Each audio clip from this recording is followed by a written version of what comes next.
Welcome to my channel Learnovate. In this video, we will going to discuss about the development of the central nervous system.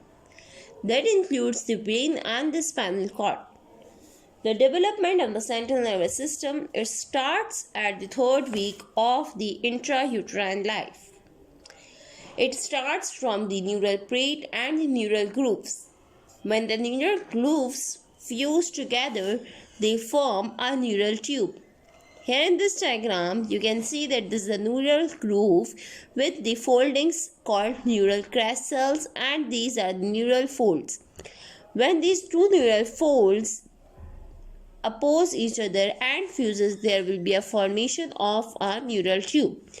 In the next step, here you can see this is a neural tube that is being formed, and some cells that are present above the neural tube, they are specialized to become the neural crest cells. These neural crest cells are actually the derivative of surface ectoderm. Now the development of the brain and the spinal cord that is going to develop from the neural tube.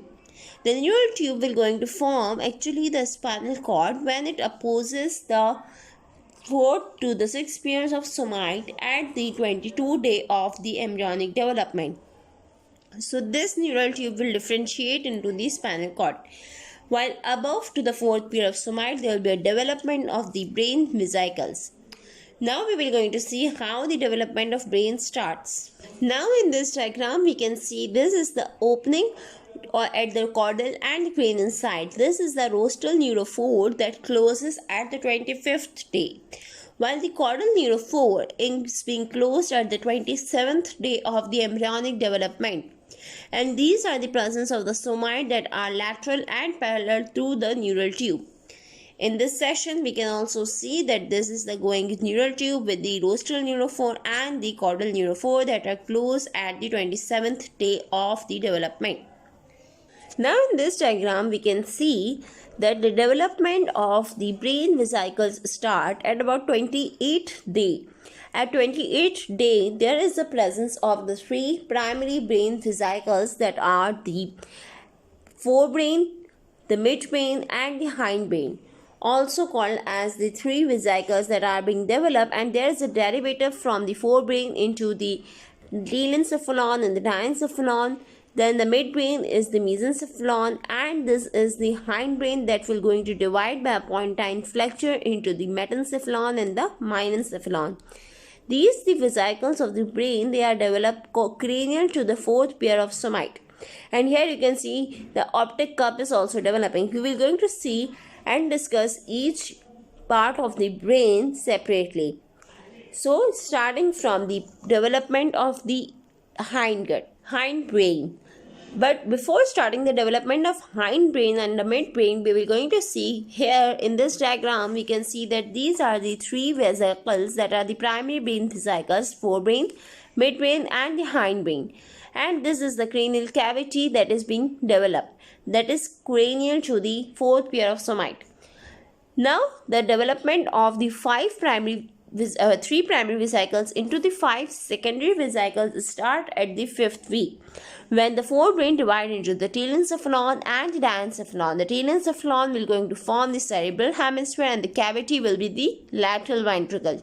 The diencephalon will going to develop into the thalamus, epithalamus and other structures, and the cavity is the 3rd ventricle.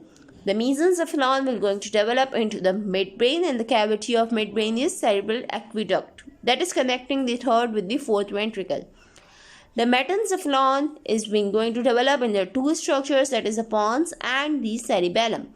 They both having the cavity that is the upper part of 4th ventricle.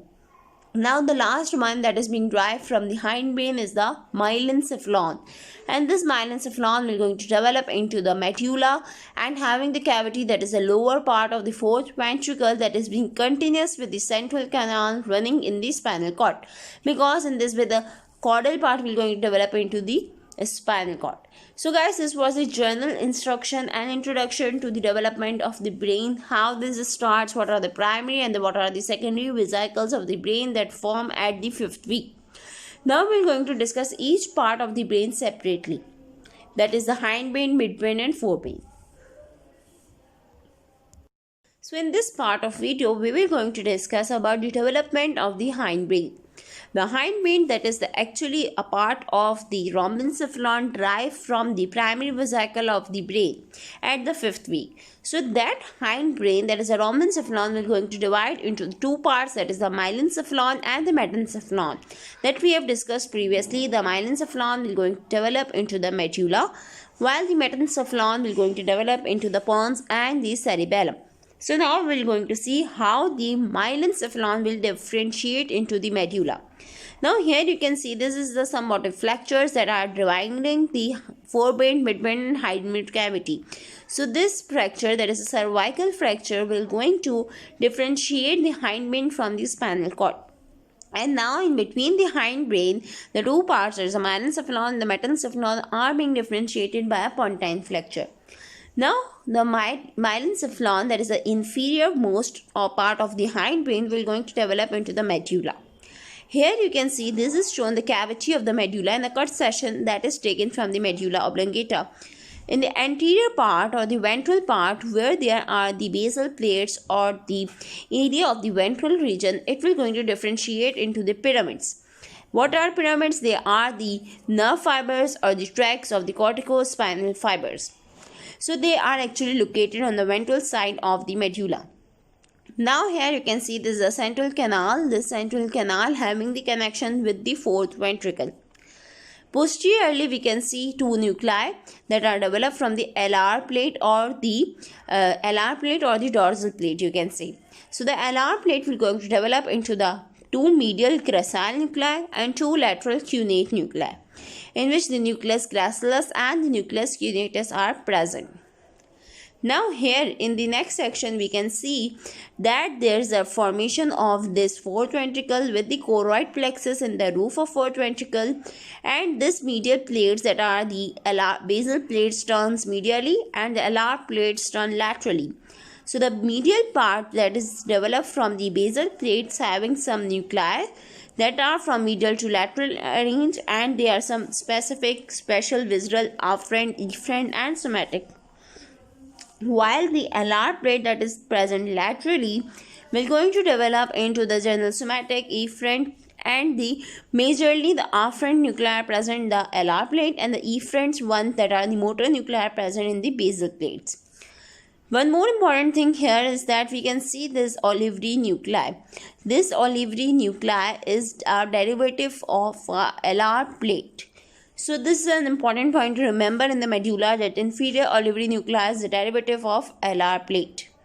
So here the development of the medulla is being completed. Now coming to the development of pons and cerebellum, that develop from the metencephalon. The pons that is developed first is superior to the medulla oblongata, and this pons is going to derive from the metencephalon part of the hindbrain. Now this is the cut section of a pons, in which we can see the basal plates and posteriorly we can see the alar plates. The basal plates will going to differentiate into the various nuclei that are the efferents. It means they carry the motor innervation. While the posterior nuclei, they are the sensory nuclei and they carry the sensory innervation. So they are the afferent nuclei and the somatic afferent nuclei present in the posterior part of the pons. One more important thing here is we can see the pontine nuclei. This is the elevation from the basal plate. Now further development take place in the pons in the alar region having a swelling.